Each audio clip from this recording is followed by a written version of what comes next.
Antes de começar a pregar, eu queria fazer apenas um breve registro. Nós temos vivido dias muito poderosos aqui na igreja e sido muito abençoados por uma unção muito peculiar, mas mais do que isso, a gente é marcado pelo amor, e pela graça. Eu tive um problema agora 6:30 da tarde, e um problema sério, e eu liguei para o pastor Fábio e falei para ele: olha, pastor Fábio, arruma alguém para pregar no meu lugar, porque eu vou ter que resolver um problema longe. E é muito bom, irmãos, estarmos numa igreja cheia de unção. Quem concorda, diga amém. Amém. Mas melhor ainda é você estar numa igreja cheia de unção, mas que também é cheia de amor. Então logo o pastor Fábio conseguiu me auxiliar para que eu pudesse pregar aqui. Então nós somos uma igreja cheia de unção, mas somos também uma igreja cheia de amor. E eu louvo a Deus por isso, porque não só os irmãos que são membros da igreja, mas nós, como pastores auxiliares, também somos respaldados. E eu fico muito feliz e queria deixar aqui o meu registro e a minha alegria, a minha família que me suportou, porque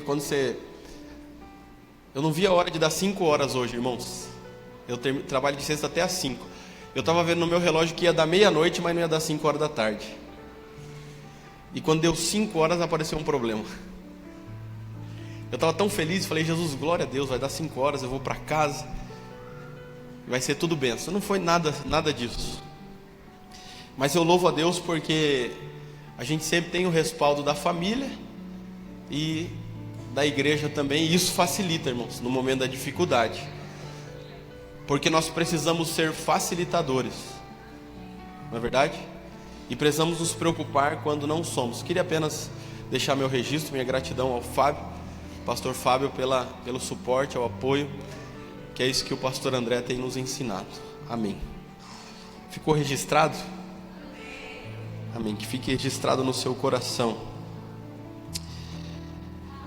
É bem verdade que 85% das pessoas são influenciáveis. Todos nós, na verdade, somos influenciados por alguma coisa. Mas existem pessoas que elas não têm proatividade. Então, elas dependem de forças externas para que encontrem influências para caminhar na sua vida. Isso faz com que 85% das pessoas, de fato, elas sejam guiadas pela influência. E isso não é ruim quando a influência ela é boa.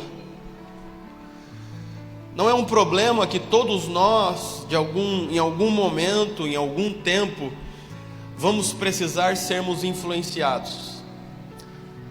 Quando nós ouvimos os testemunhos, nós compreendemos que algumas pessoas, elas viveram uma vida totalmente fora, pela influência às vezes familiar, que era uma família sem estrutura bíblica, sem uma estrutura cristã, e isso nos faz viver como nos dias dos juízes.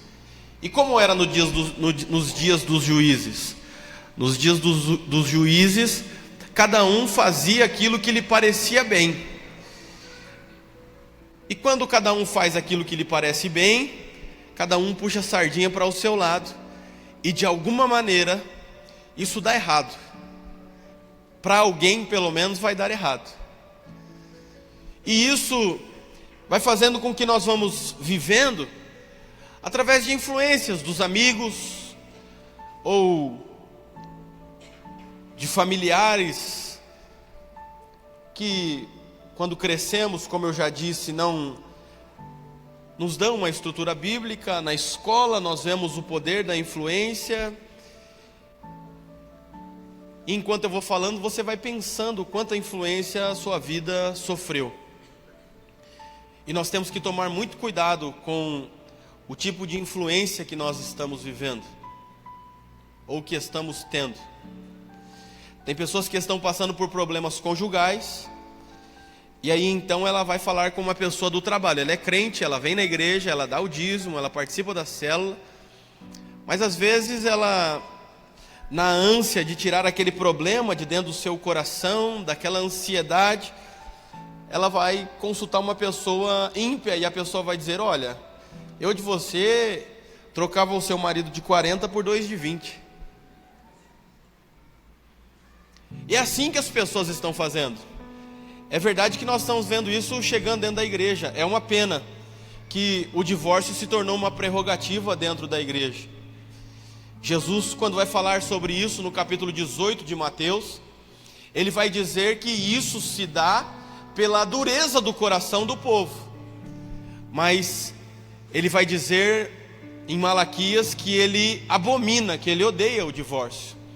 Dizendo isso, eu não quero colocar um jugo sobre você que já se divorciou e casou novamente, porque nós sabemos que na igreja atual, nós como pregadores precisamos nos contextualizar e falar sobre casamento, divórcio e novo casamento. Essa é uma realidade desafiadora para todos nós que comunicamos a palavra de Deus ao seu povo, para que não só coloquemos julgo, mas coloquemos instrução daquilo que a Bíblia diz. Há muitas pessoas que fizeram isso na ignorância, e há muitas pessoas que fizeram isso depois da igreja, mas isso é um assunto para um outro dia.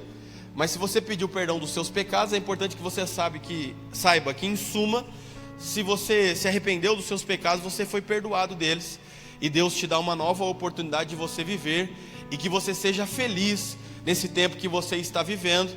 Mas se você entrou aqui e está passando por um período muito difícil no seu casamento, certamente o divórcio não vai ser a melhor opção para você, e nunca é. Todos os psicólogos dizem que isso trazem problemas grandes aos pais, aos filhos, mas perceba que a sua decisão, ela vai ser oriunda de quem está influenciando você. E a pergunta é, eu falei aqui sobre o casamento, porque é um assunto muito sério, é um assunto, que está no topo das listas dentro da nossa realidade cristã, mas você pode contextualizar isso em qualquer área da sua vida. Qual é o tipo de influência que você está vivendo? Se você é uma pessoa que tem dificuldades para lidar com os problemas, com o dia a dia, qual a influência você está recebendo? É preciso ter cuidado com a influência que estamos tendo.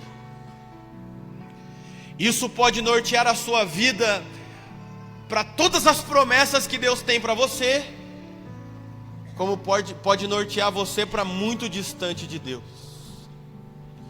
Então eu pergunto mais uma vez, sendo redundante, para que fique fixado na sua mente e no seu coração: o que tem exercido influência sobre você? Nós estamos diante de um texto de um grande homem que havia vencido muitas batalhas. Era renomado, era reconhecido, ele era um gigante na sua terra, mas que estava passando por um problema. Então nós precisamos entender aqui neste ponto que o cuidado que nós devemos ter com a influência é exatamente quando estamos atravessando por problemas. Quando você está em momentos difíceis e decisivos, você precisa tomar muito cuidado com o que está influenciando as suas decisões. Naamã era poderoso, mas ele está com um problema, ele tem uma lepra. E ele recebe a influência de uma menina que, por conta de uma guerra que foi feita contra Israel, é trazida para dentro da casa dele. Homens como Naamã pensam que a ajuda vai vir dos poderosos, porque isso é comum dentro do relacionamento dele. Mas Deus vai usar aquelas pessoas que prestam serviços para Ele, para fazer uma grande obra na vida dele. Meus irmãos, Deus usa as coisas mais inimagináveis para fazer com que a gente fique atento ao que Ele tem para a nossa vida. Nós já ouvimos de pessoas que foram influenciadas por pessoas do mundo. A pessoa não é crente, mas ela sabe que você é crente. E ela fala, mas você não é crente, você não pode desistir. Aí você faz uma cara de pau para ela passar uma peroba, porque era você que tinha que falar uma palavra boa e está recebendo a palavra boa do ímpio. Né? Então a gente fica pensando que vai receber a palavra dessas pessoas e Deus vai usar pessoas simples. Um homem se dizia ateu. Ele era totalmente antirreligioso. E a gente precisa entender que Deus usa o que Ele quer, da maneira que Ele quer, para nos influenciar, para nos salvar, para nos libertar, para nos restaurar. E ele odiava a igreja, ele odiava as coisas religiosas, ele zombava, e ele era muito rico. E um dia ele foi sequestrado. Ele foi sequestrado, ficou em cativeiro por alguns dias, e pasmem, colocaram um rapaz, os sequestradores colocaram um rapaz para ficar cuidando dele lá. Então você vai dar as refeições para ele, até a gente conseguir o resgate do sequestro. O rapaz falou, tá bom, vou guardar ele. E todos os dias, enquanto ele ia levar a refeição, o café da manhã, o almoço e janta, o sequestrador guarda, pregava o evangelho para esse cara. Se tem coisa mais louca que essa, é difícil de entendermos. E depois de alguns dias, esse homem vai, a polícia encontra ele, é liberto do cativeiro. E para onde ele vai? Para a igreja, aceitar a Jesus e ter uma mudança de vida. E quem pregou para ele? O sequestrador dele. Deus usa quem quer, na hora que Ele quer e da maneira que Ele quer.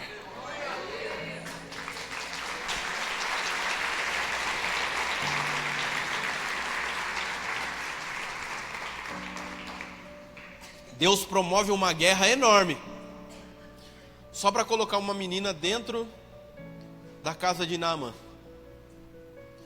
Tem horas que Deus permite lutas enormes, apenas para colocar em nosso coração um sentimento um pouco maior por Ele. Tem horas que Deus permite que nós vivamos lutas terríveis, apenas para colocar no nosso coração mais gratidão. Chegaram para a gente e disseram assim, ó, esse menino aí, ele é de nascença, assim, ó, surdo e mudo. Quem que pecou, o pai ou a mãe? Jesus disse, ninguém pecou, isso é para que a glória de Deus se manifeste. O que Jesus estava dizendo?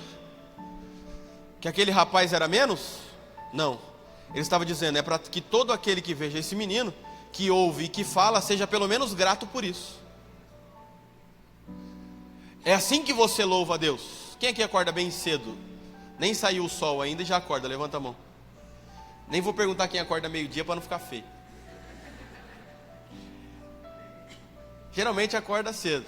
Tem gente que não dorme, né? O pastor Carlos manda mensagem para mim 3 horas da manhã. Então ele não dorme, né, pastor Carlos? Brincadeira.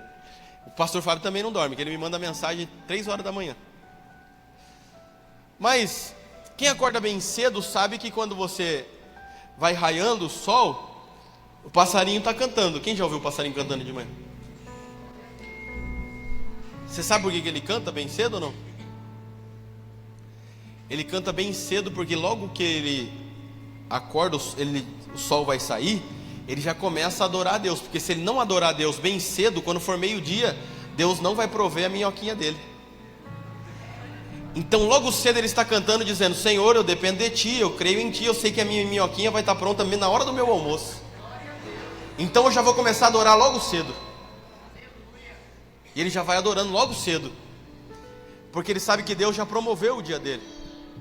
E Deus fez isso com Naamã, promoveu uma guerra enorme, para colocar uma menina dentro da casa dele, para dizer para ele, para a mulher dele, ó, se o meu senhor conhecera o profeta, certamente ele seria curado. Aqui começa a primeira influência que Naamã começa a exercer para ser curado.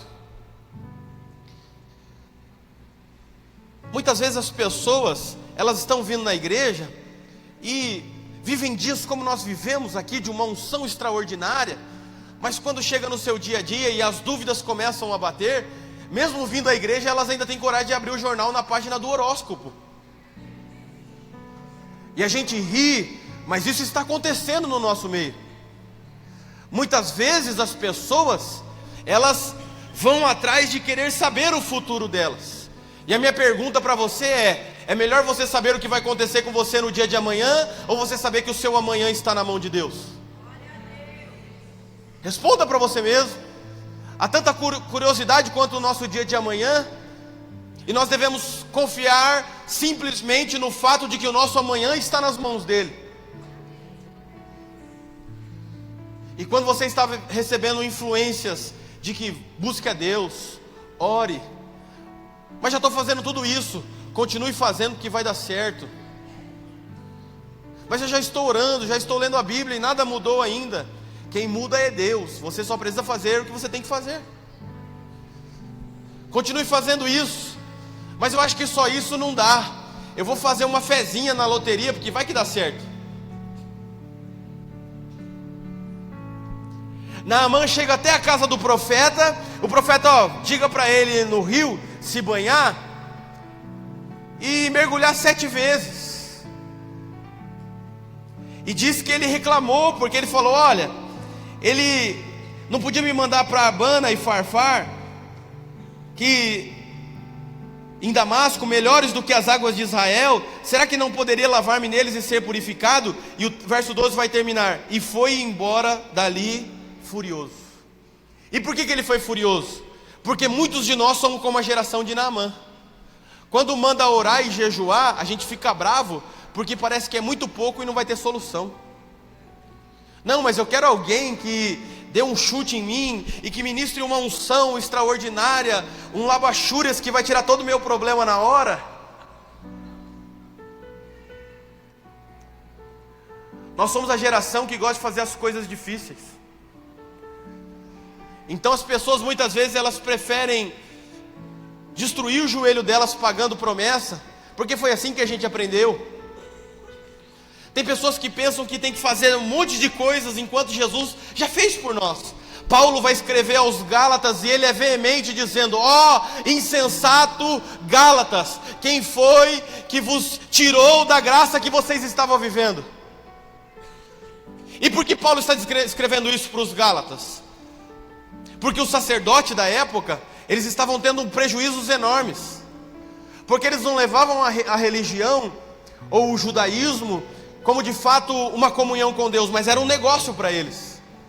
Então quando Paulo começou a pregar a salvação pela graça, porque é muito louco, irmão, você pecou a vida inteira, tenta fechar essa conta, você pecou a vida inteira, um dia você entrou na igreja, pediu perdão e foi perdoado e você foi salvo.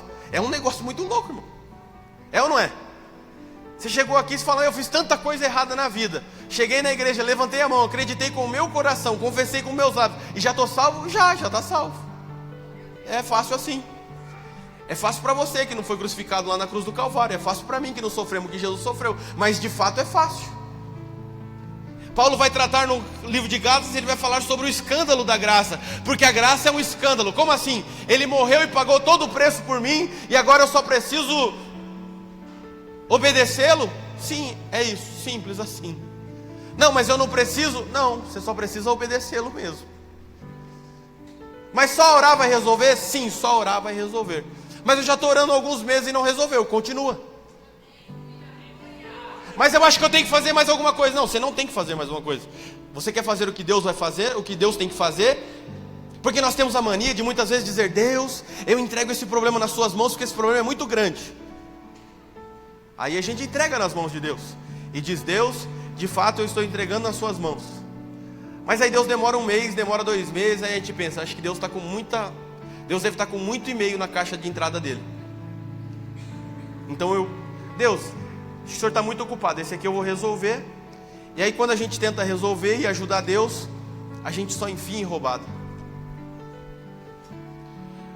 Porque a gente pensa que a parte difícil é nossa, mas a parte difícil é a parte de Deus. A nossa parte é a parte mais fácil, de apenas obedecer. Naamã saiu bravo porque ele disse: olha, ele mandou eu mergulhar aqui, ó, esse rio sujo. Em Damasco tem rios melhores, eu poderia ter mergulhado lá. Porque é terrível, irmãos. Às vezes a pessoa está doente e você dá o caminho para ela, ela ainda quer reclamar. Isso é o espírito do Ló. Espírito do Ló. Já leu o capítulo 18 de Gênesis? O anjo fala: Ló, Sodoma e Gomorra vai ser destruído, você precisa fugir daí. Sabe o que Ló fala? Assim não, Senhor. Rapaz, o cara vai morrer. O anjo está tirando ele pelo braço, porque ele vai morrer, porque Abraão intercedeu por ele. Ele está dizendo: assim não, Senhor.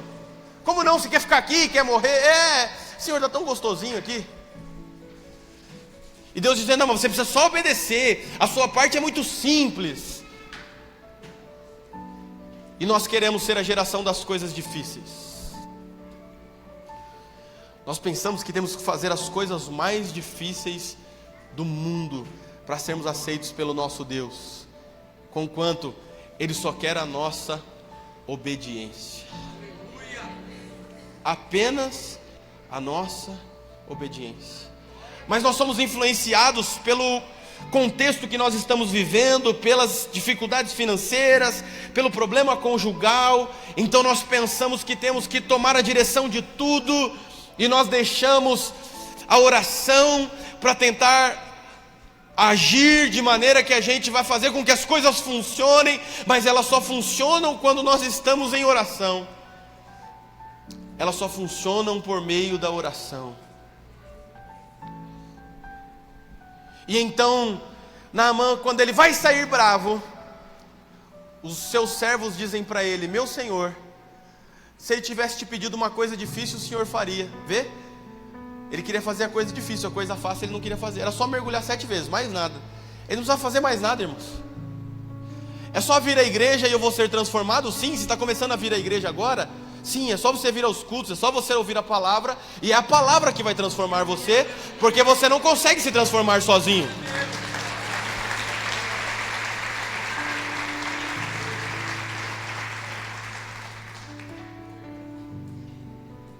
Se ele tivesse pedido alguma coisa difícil, ainda mais uma coisa fácil, eles disseram: ainda mais uma coisa fácil. Há pessoas que Deus coloca na nossa vida para influenciar, que sem elas nós não viveríamos as bênçãos que o Senhor tem reservada para nós. Se não fosse esses moços de Naamã, ele não receberia a cura da sua lepra. Nós não podemos resistir à influência de pessoas que nós sabemos que querem o nosso bem, porque muitas vezes nós queremos só ser afagados, só ouvir palavras boas, mas quem gosta da gente de verdade fala a verdade daquilo que nós não gostamos. Quem te ama de verdade vai ter coragem de dizer a você: ó, não foi muito bom.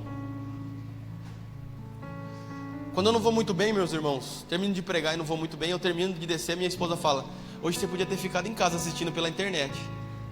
Não, mas era que eu que ia pregar. Não, era isso aí mesmo, você devia ter ficado em casa, colocado um outro no seu lugar. Por quê? Porque ela me ama.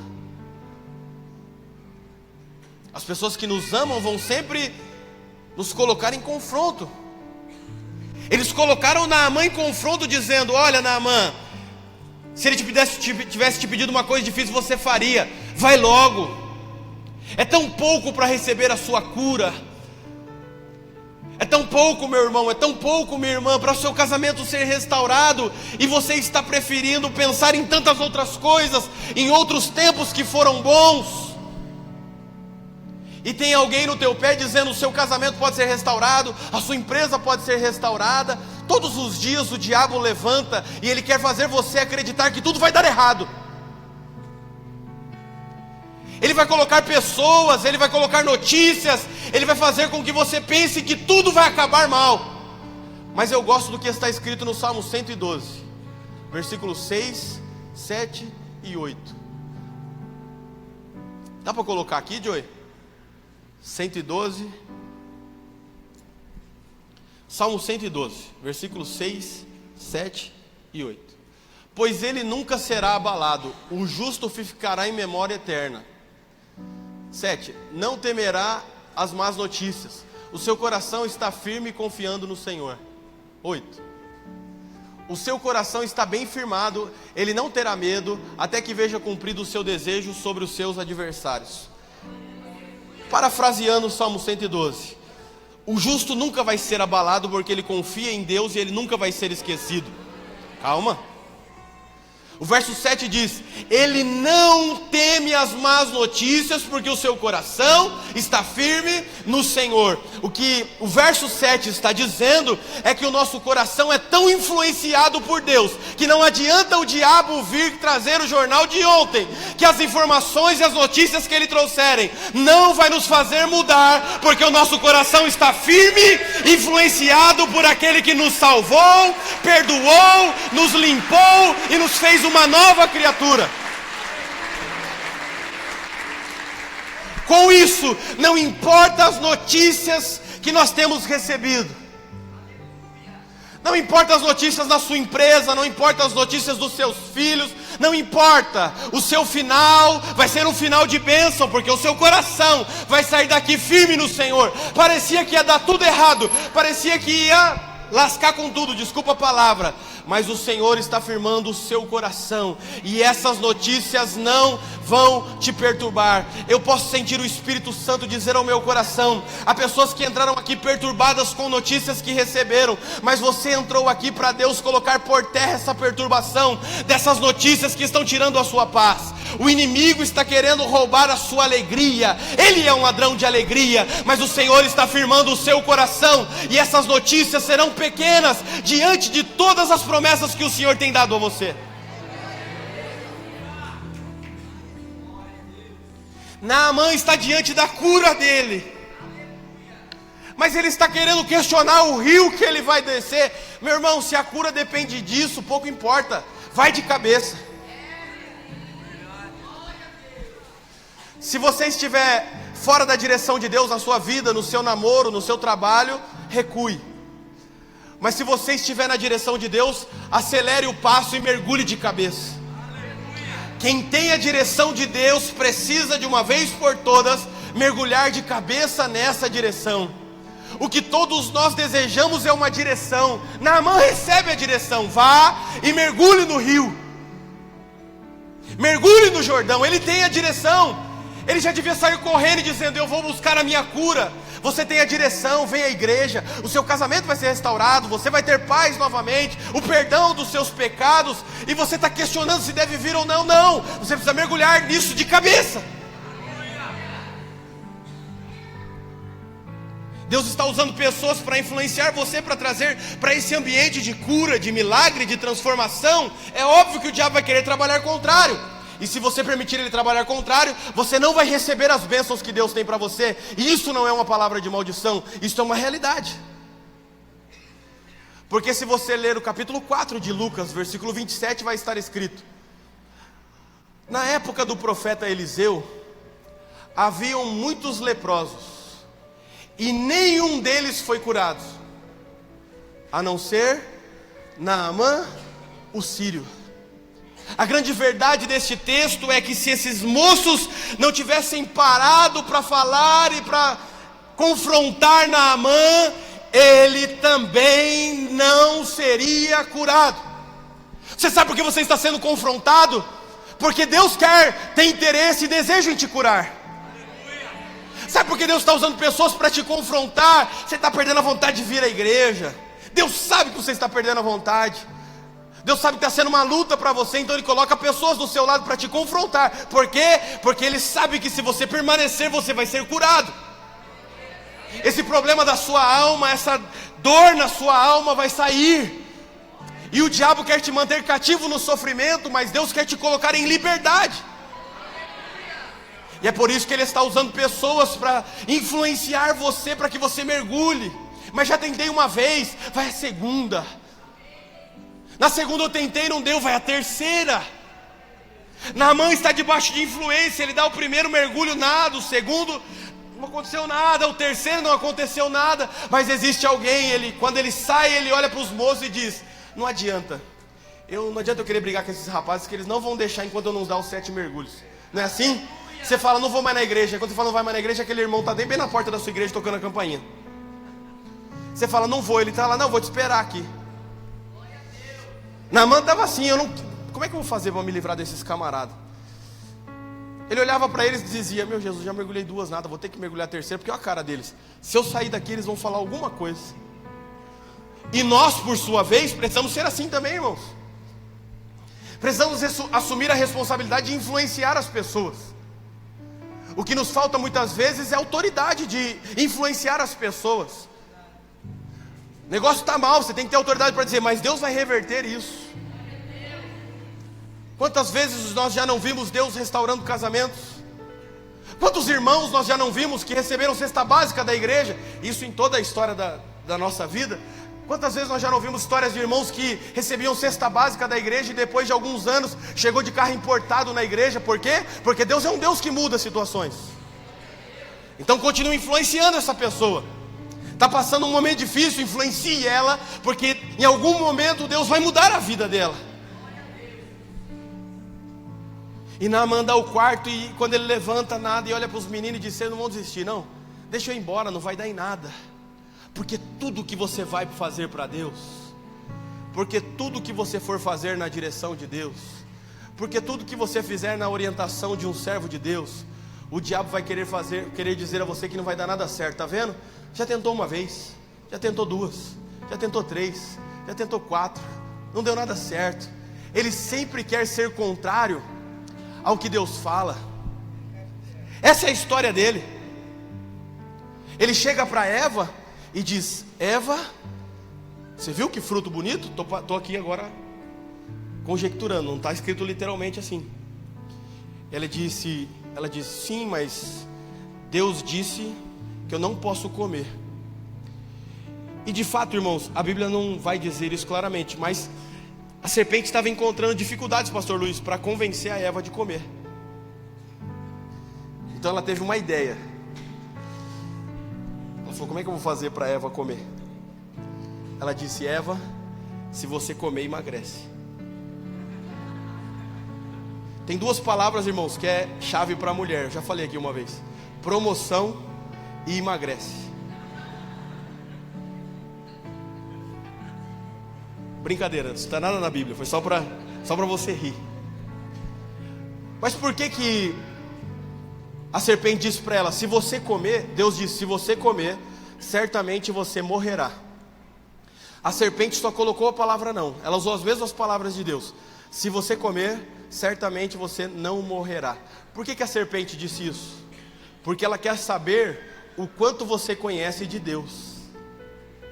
Quando a serpente lança isso, ela quer saber lá nos seus problemas, quando você enfrenta os seus problemas e as suas tentações, o diabo quer saber o quanto você está conhecendo de Deus e da palavra dele, para saber se ele vai poder influenciar você para o mal ou não. A serpente queria saber qual era o conteúdo da Eva, para saber se ele ia conseguir influenciar ela.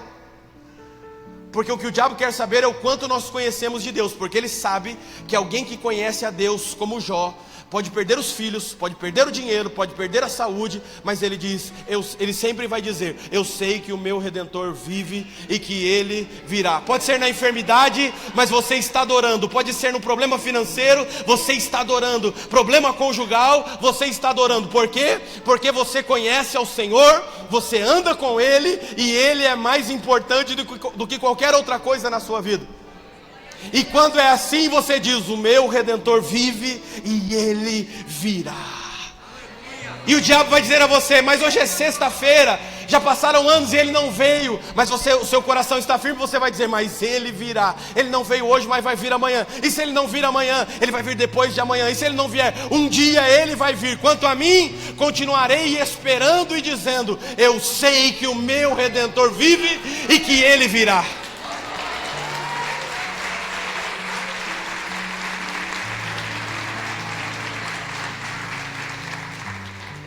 E Eva caiu por conta da influência da serpente. Agora perceba o capítulo 4 de Mateus. Jesus sai do jejum de 40 dias e a primeira coisa que ele sente é fome. E o diabo vem testar o conhecimento dele e diz, olha, se você é o Filho de Deus, transforma essa pedra em pão. Aí então ele vai descobrir como é uma pessoa que ama e que teme a Deus. Jesus estava com fome, ele precisava de pão. Se ele quisesse, ele nem precisava transformar aquela pedra em pão. Ele só falava, Senhor, eu quero uma padaria aqui agora. Ele só daria ordem aos anjos, porque leia o final do capítulo 4. Vai dizer que depois que Satanás tentou ele por 3 vezes, a Bíblia diz: e os anjos vieram e o serviram. E o serviram. E Jesus disse: olha, nem só de pão viverá o homem, mas de toda a palavra que sai da boca de Deus. O diabo disse: estou com um problema, porque eu encontrei uma pessoa que sabe que mesmo passando por problemas, ela depende de uma palavra. Uma palavra. Ele disse: nem só de pão viverá o homem, mas de toda a palavra. Jesus estava dizendo: ainda que eu tenha necessidades básicas, ainda assim, a Bíblia é mais importante para mim. Perceba que o diabo vai confrontar ele por 3 vezes. Joga-te daí, e manda que Deus envie os seus anjos para te livrar. Ele disse: olha, eu não vou fazer isso, não há uma necessidade para isso, porque eu temo ao Senhor. Eu não vou ficar testando a Deus, eu não preciso disso. Porque tem pessoas que entraram na igreja e vão testar Deus. Eu tinha a mãe de um amigo meu que ela falou: vou testar Deus, porque se Deus é esse maravilhoso, eu acabei de sair de uma pregação, e eu vou no shopping e vou comprar muito dinheiro em joia, e Ele vai ter que prover depois porque eu não tenho dinheiro. Ela fez isso. Não sei se até hoje, faz uns 10 anos, não sei se ela já pagou até hoje. Isso chama-se tentar a Deus. Jesus disse, o diabo disse: então tá bom, se você se prostrar e me adorar, eu vou te dar todos os reinos dessa terra. Aí Jesus falou: rapaz, até aqui você estava indo bem, mas agora deu para ver que você é um baita de um pilantra. Por quê? Jesus falou: você está querendo vender para mim o que já é meu? Jesus falou: se eu me prostrar e te adorar, você me dá tudo isso? Ele falou: é. Eu falei: mas se eu não fizer isso, tudo já é meu. Porque só a Deus eu vou adorar, e só a Ele eu vou prestar cultos. Em outras palavras, Jesus estava dizendo: eu sei que o meu Deus tem para mim um futuro extraordinário. E eu quero profetizar sobre você, sobre a sua casa, sobre a sua família, um futuro extraordinário. Está acabando abril, pode ser que até abril foi difícil, mas eu profetizo que a partir de maio as janelas dos céus vão se abrir. Você vai se alegrar, você vai celebrar, a sua família vai voltar a crer, a esperança vai voltar ao seu coração, porque eu vim nesta noite com o intuito de ser um instrumento de Deus para influenciar você a continuar marchando. Não pare, assim como o povo de Israel na frente do mar, Deus disse: não para, marche, continue marchando, marche, marche, marche. O mar vai se abrir e você vai ver o fim das suas lutas e das suas tribulações, no nome de Jesus.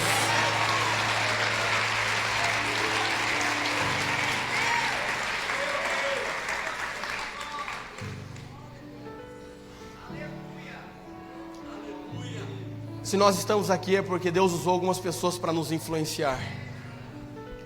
Se nós estamos até aqui é porque nós tivemos cuidado com o tipo de influência que tem entrado na nossa vida. E você precisa continuar tendo cuidado. O que fazer quando não se sabe o que fazer? Então somente confie no Senhor e não faça nada. Eu trabalho duro, meus irmãos. Eu tenho ouvido Deus dizer para mim: deixe que eu vou fazer. E eu tento, e às vezes eu vou, e quem é da área comercial sabe, você já tem que ser mais agressivo. E eu já tenho um perfil mais de pegar o cliente pelo pescoço. Se ele não me der o pedido, eu já enforco ele. Esses dias o meu diretor veio e nós fomos visitar um cliente. O cliente falou, e eu só quieto, e ele olhando para mim, querendo uma reação. E aí o gerente da empresa falou, e quando todo mundo terminou de falar, eu falei para ele: tudo bem. Falei para o dono da empresa, gerente da empresa: todo mundo falando coisa muito bonita, eu só quero saber onde é que está meu pedido. E aí meu diretor falou: rapaz, mas você não pode ser assim não, você tem que ser mais devagar. Eu falei: não, muita conversa mole e pouca coisa boa. Já tomamos café, já tomamos água, já estou ficando preto de tanto tomar café, e nada de pedido. E Deus fala: calma, eu vou te abençoar. Só que a gente quer agora. Você lançou uma semente agora e já quer colher agora. Não vai acontecer. Mas eu termino dizendo a você: Chegou o tempo de você colher muitas sementes que você já semeou. Chegou esse tempo na sua vida.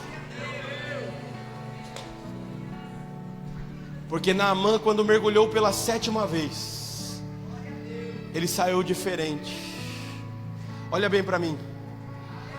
A vitória não é dos extraordinários. A vitória não é dos talentosos. A vitória é dos resistentes.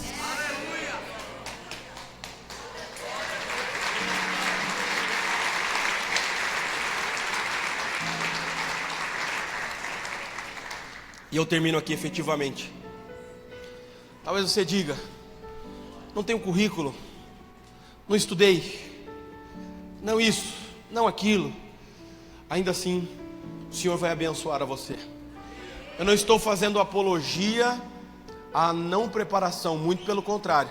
Nós temos que seguir o exemplo de Jesus. O ministério dele foi 3 anos e meio, mas ele se preparou 30 anos. Mas há pessoas que Jesus conhece a sua história, e ela não teve condições de se preparar. Precisou ser arrimo de família muito cedo. E você pensa que Deus não olha para você, mas eu vim aqui dizer a você, Ele olha para você. Deus olha para mim e Deus olha para você. O mundo só tem tempo para pessoas prontas e preparadas. Mas diz que Jesus entra em Betânia depois de 4 dias para ir atrás de um morto. Um morto. Irmãos, alguém vai atrás de morto? Alguém vai atrás de alguém que não está dando fruto? Alguém vai atrás de alguém que não está produzindo nada? Sim, Jesus vai. Ele vai porque Ele sabe que você pode produzir nas mãos certas. E quais são as mãos certas? As mãos dele. Porque qualquer um de nós que estivermos nesse momento produzindo, só estamos produzindo porque estamos na mão dele. Porque senão, nós não estaríamos produzindo. Ou é mentira o que eu estou dizendo?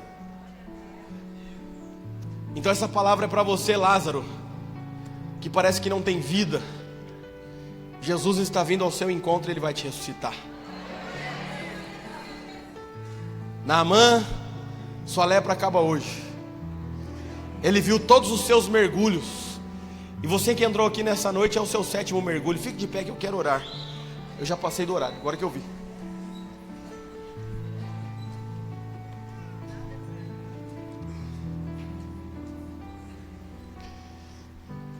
Rapidamente, saia do seu lugar. Você, Naamã, que disse assim, para mim não está dando certo. Não está acontecendo, eu estou tentando e parece que não dá. Eu quero orar por aqueles que estão tentando, irmãos.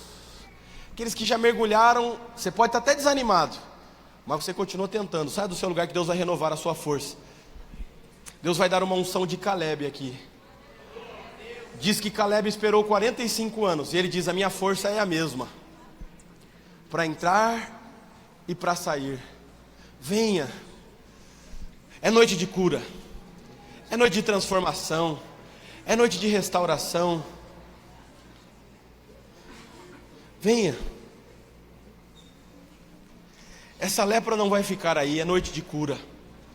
Os pastores vão ministrar a unção sobre a cabeça de vocês.